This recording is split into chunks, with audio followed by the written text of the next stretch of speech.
بسم اللہ الرحمن الرحیم۔ السلام علیکم ورحمۃ اللہ وبرکاتہ۔ پاکستان بننے کے بعد سے لے کے آج تک ایک ایسی صورتحال ہمیشہ عوام سامنا کرتی آئی ہے جس کا اثر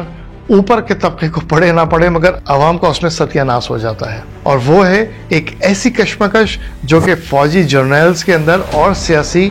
لیڈران کے اندر رہتی ہے۔ اور اس کشمکش کا آغاز 1950s میں ہی ہوا تھا۔ گو کہ یہ کچھ عرصے پہلے ہی جس وقت قائد اعظم حیات تھے انہوں نے ایوب خان کے ارادوں کو بھانپتے ہوئے ان کا ٹرانسفر کر دیا تھا، وہ ایک پوری سٹوری الگ ہے، کیونکہ ان کو اندازہ ہو گیا تھا کہ Ayub Khan as a brigadier سیاست میں بہت دلچسپی رکھتے ہیں، اس چیپٹر کو ابھی ہم نہیں چھیڑیں گے۔ مگر آنے والے وقتوں میں قائد اعظم کی یہ پریڈکشن بالکل صحیح ثابت ہوئی تھی، اور ان کا ٹرانسفر کا فیصلہ بھی بالکل صحیح تھا۔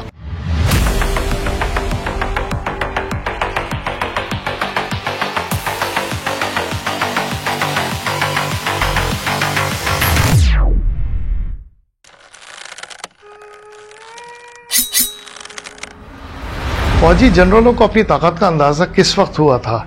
اس کی طرف عموماً آج بات نہیں کی جاتی، اور نہ ہی تاریخ میں یہ بات ڈسکس کی جاتی ہے کہ یہ معاملہ ہوا کہاں سے شروع تھا۔ 1950s کے شروع کے اندر ہی سر ظفر اللہ خان جو کہ قادیانی جماعت سے تعلق رکھتے تھے، اکثر علماء کرام جو کہ قادیانیوں کے خلاف ہیں انہوں نے ان کے خلاف کئی محاذ پر اپنا توا گرم رکھا تھا۔ سر ظفر اللہ خان کی سیاست کے کئی معاملات پر کئی حصوں کے اوپر مجھے تحفظ ہے، کیونکہ وہ مسلم لیگ کا حصہ تھے، اور بعد میں قائد اعظم کی رحلت کے بعد لیاقت علی خان کی کیبنٹ میں اور پھر بعد میں بھی وہ منسٹری کو لے کر بیٹھے ہوئے تھے، اور جس وقت یہ معاملہ شروع ہوا اس وقت وہ وزیر خارجہ تھے۔ اس وقت یعنی ارلی 1950s میں بھی قادیانی اپنے آپ کو احمدی کہلاتے تھے۔ یہ ایک بہت منظم ایک گروہ تھا جو آج بھی ہے، اور اب آج تو بہت انٹرنیشنل لیول پر ہے۔ ان میں سے اکثریت رسول اللہ صلی اللہ علیہ وسلم کو آخری پیغمبر نہیں مانتے تھے، اور ان کا یہ عقیدہ اسلام کے بنیادی عقائد کے اندر تصادم کرتا تھا اور کرتا ہے، اور اس کے اثرات یہ ہوئے کہ 1950s کے اندر ہی قادیانیوں کے اس عقیدے کو لے کے پنجاب کا ایک اقلیتی گروپ مجلس احرار، جسے احرار پارٹی بھی کہا گیا، انہوں نے پنجاب کے اندر ایجیٹیشن شروع کر دی، اور انہوں نے قادیانیوں کے خلاف دنگے فساد شروعات کر دی تھی۔ یہ معاملہ ایک عام مسلمان کے لیے بھی ایک جذباتی اپیل تھا، اور جب یہ معاملہ بڑھتا چلا گیا تو پنجاب کے اس وقت کے وزیر اعلیٰ ممتاز دولتانہ کو خبر کی گئی، مگر ممتاز دولتانہ نے اس سیریس سچویشن کو سنجیدگی سے نہیں لیا، بالکل اسی طرح جیسے ہر دور میں وزراء علاقہ سنجیدگی سے ان معاملات کو نہیں لیتے ہیں۔ 1952 میں یہ دنگے بڑھتے بڑھتے بہت سیریس شکل اختیار کرتے چلے گئے۔ اس وقت ممتاز دولتانہ نے فیڈرل حکومت کو اس کی پوری رپورٹ پہنچائی، مگر فیڈرل حکومت اور ممتاز دولتانہ کی حکومت پنجاب ان دونوں نے اس معاملے کو اس وقت بھی سنجیدگی سے نہیں لیا، اور یہ اندازہ لگا لیا کہ یہ معاملہ آئے گا اور نکل جائے گا، ہم اپنے دوسرے معاملات کو سیدھا کریں، کیونکہ اس وقت حکومت کے اندر کی چپکلش چل رہی تھی۔ تو اس لیے نہ فیڈرل گورنمنٹ نے اس معاملے کو سیریس لیا اور نہ ہی پنجاب حکومت نے اس معاملے کو سیریس لیا، اور ان دونوں کے ہی اندازے کہ بھئی یہ معاملہ خود ہی نمٹ جائے گا بہت غلط ثابت ہوئے۔ قادیانی تحریک کا یہ آتش فشاں 27 فروری 1953 کے اندر لاہور کے اندر اچانک پھٹا۔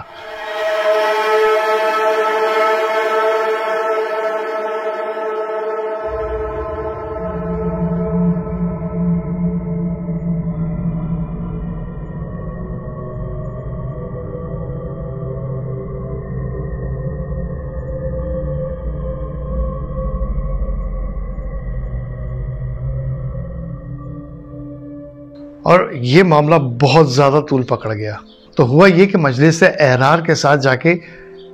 جماعت اسلامی کھڑی ہو گئی، جبکہ سر ظفر اللہ خان جو کہ خود مسلم لیگ میں تھے تو مسلم لیگ کے نام پر انہوں نے اظہار ہمدردی دوسری پارٹی کے ساتھ کر دیا۔ ممتاز دولتانہ کی پنجاب حکومت کے ناک کے بالکل نیچے لاہور کے اندر مسلم لیگ اور مجلس احرار نے ایک کنونشن منعقد کیا، اور اس کے اندر 3 مطالبے رکھ دیے۔ پہلا کہ سر ظفر اللہ خان کو پہلی فرصت میں وزارت خارجہ سے ان کو ہٹایا جائے۔ دوسرا مطالبہ، ملک کے اندر فیڈرل اور صوبائی جتنے بھی اہم عہدے ہیں ان سب سے جتنے بھی قادیانی ہیں ان کو برطرف کیا جائے۔ اور تیسرا، ان قادیانیوں کو غیر مسلم ڈکلیئر کیا جائے۔ اس وقت ممتاز دولتانہ نے بطور وزیر اعلیٰ پنجاب چالاکی کی اور ایک سیاسی داؤ کو آزمایا، کیونکہ اس وقت وہ مذہبی عقائد کے مطالبات اور سیاسی سچویشن کے بیچ میں پھنس گئے تھے۔ انہوں نے اپنی سیٹ بچانے کے لیے ایک بیان جاری کیا اور کہا کہ ہم یعنی کہ حکومت دونوں پارٹیوں کے لیڈران سے مل کر اس معاملے کو طریقے سے سلجھاتے ہیں۔ اس کا اثر یہ ہوا کہ اس وقت پنجاب کی عوام، خاص طور پہ لاہور والے، بہت بری طرح بھر گئے، کیونکہ یہ معاملہ محمد مصطفیٰ صلی اللہ علیہ وسلم کی ذات مبارک کا تھا، اور اس وقت مسلم لیگ اور مجلس احرار نے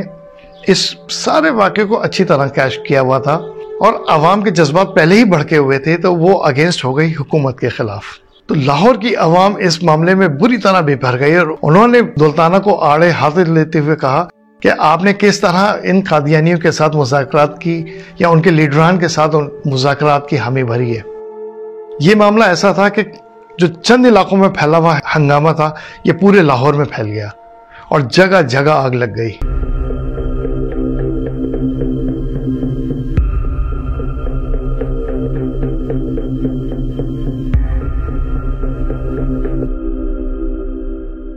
حالات کی سنگینی کو دیکھتے ہوئے دولتانہ نے فوراً یہ مذاکرات کی جو پیشکش کی تھی وہ واپس لے لی،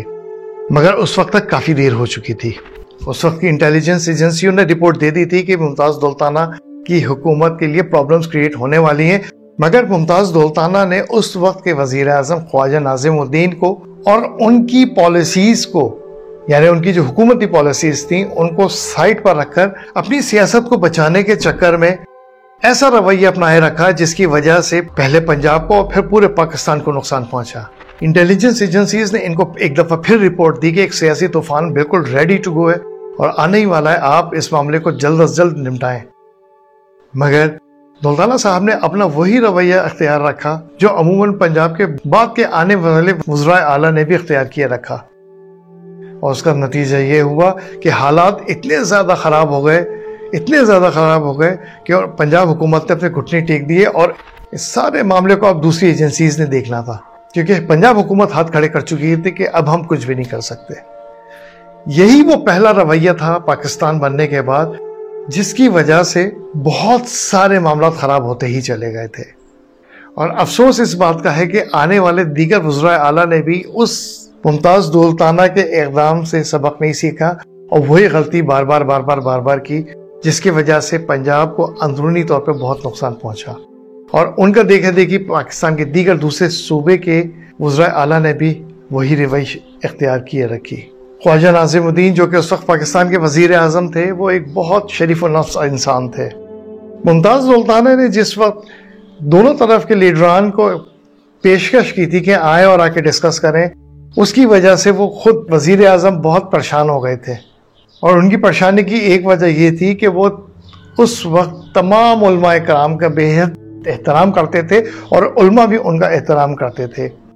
مذاکرات کی یہ پیشکش اس لیے بھی خطرناک تھی کیونکہ مجلس احرار وہ پارٹی تھی جس نے پاکستان بننے کی بہت سختی سے مخالفت کی تھی، اور اس وقت جماعت اسلامی کا بھی کیا رویہ پاکستان کے حوالے سے تھا، یہ کسی سے ڈھکا چھپا نہیں ہے۔ اور پاکستان بھی اس وقت نیا بنا تھا، تو عوام بھی جانتی تھی دونوں طرف کی پارٹیاں آج سے چند سال پہلے کیا گل کھلا چکی ہیں جس وقت پاکستان بن رہا تھا۔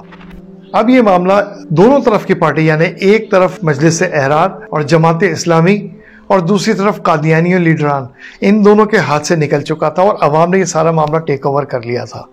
اس معاملے کی سیریسنس اتنی تھی کہ پنجاب حکومت کو رائٹ اوے آرمی کو حکم دینا پڑا کہ آئیں اور لاہور کے اندر خاص طور پہ محدود مارشل لا کا نفاذ کر دیں۔